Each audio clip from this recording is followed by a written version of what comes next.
Hello there. Today I want to talk about marriage. Is it worth it? Or not? Well, yes and no. Studies has shown that single women are happier and deal with a lot of less stress. They also live longer, and the oldest woman once said that if you want to live long, then stay away from men. Single women also age slower and can achieve more in life's happiness, because they got one limitation less.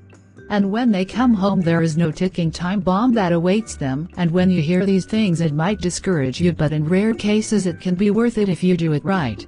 Many women cater to men and children in marriage, and that's the greatest mistake ever. The first ingredient is be the head of the house, so that he has no control over your finances and can act like a landlord and kick you out whenever he wants.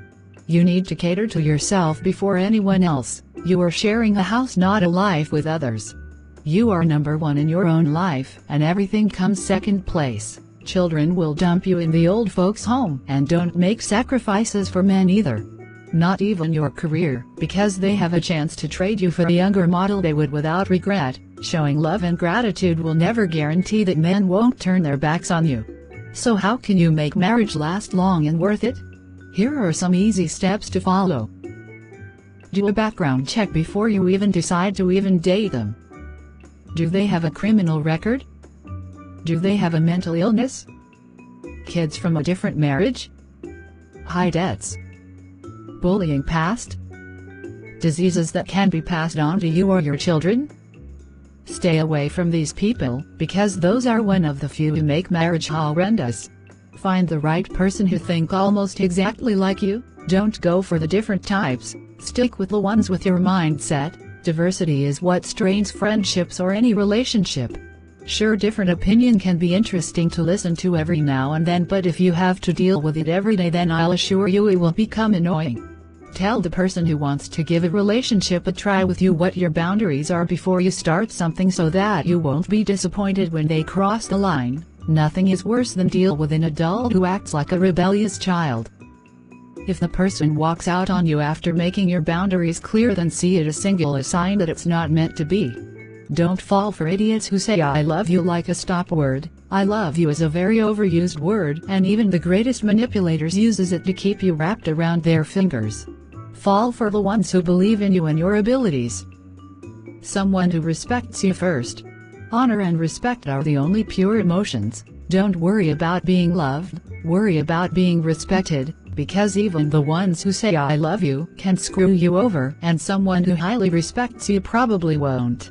Love is a very corrupt emotion. It can destroy just as much as hatred, so don't value it too much. Value respect, and others will learn to respect you. Your children and husband might become a little upset when you tell them that nobody comes before you. But in the long run they will thank you. Your children won't become clingy, self-centered brats. They will have their own life, own responsibility as a child, and you are developing their self-sufficiency and independence by simply letting them know that you aren't there to take care of them, but you are here to teach them to do it themselves. As for the husband, men always disrespect or take the women who needs them for granted, acting like they don't have to be as considerate to you as you are to them. When you show that he can leave anytime he wants to because you don't need him and nothing comes before you, he'll have a lot more respect for you and will do his best to maintain your trust in him and keep the marriage spicy. Don't let men put limitations on your lifestyle. Marriage doesn't translate to dog leash or ownership. You as the wife owes him no explanation, and if he hates something about your lifestyle, then it's your way or the highway.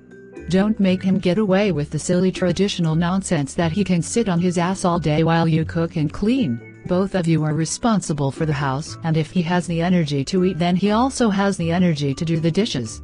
Same for your children. They have rights but also responsibility just like anyone else, so they should maintain their room and clean after themselves. Set up a rule that he can only call you for important things, or plan a date for you two to enjoy, but never to check up on you or ask when you'll be back. It's none of his business. Your home should be a pleasant place to return to, and it's his job as a husband to make it that way by welcoming you with warmth, showing interest in how your day or night was instead of interrogating. But to create a marriage that's worth it, you as a woman also have rules to follow, since all the success comes from a two-way street. Watch your figure all the time, and not when you start to become fat. You don't have to go to the gym since maintaining the house burns 1,000 calories a day. Be the best version of yourself, because if you're attentive and doubtful, romantic in the beginning, then you should also be like that in the long run. It's your job to make everyone feel at ease around you than someone they rather not spend time with. So whenever you are in a foul mood, then say so and ask for some time alone to sort yourself out. Cook dinner, but don't be his servant. If he doesn't like something, he can prepare something himself or offer to do the dishes instead. Don't do things you don't want him to do to you. Sure, you are the captain of your own ship, but so is he. The only thing you owe each other is honor and respect. Give yourself and him a reason to be proud of you. Don't be lazy and unproductive as soon as the wedding ring is on your finger. Keep your passions and dreams, and your husband will always find a new form of respect for you. When the husband is proud of his wife, you can see it in his daily actions. He likes to show you off to his friends and speak of you in high spirits to his parents instead of wanting to hang out with friends doing nothing all day. Show interest in his work. Don't discourage insane ideas, because the so-called crazy people are the ones who made great changes in the world. Be supportive and see if you can set up something together. Travel together instead of traveling alone, or play music together, swim, dance, anything that requires physical movement or creates dopamine in the brain. It strengthens everything you have, and bonding will have a healthy development instead of an obsessive one. Memories will also be remembered better in your old days when you reminisce. Know the definition of quality time. Quality time is not going on dates, chatting, or just sit in the same room. Quality time is doing something productive together as one. Always love with the mind, not the heart.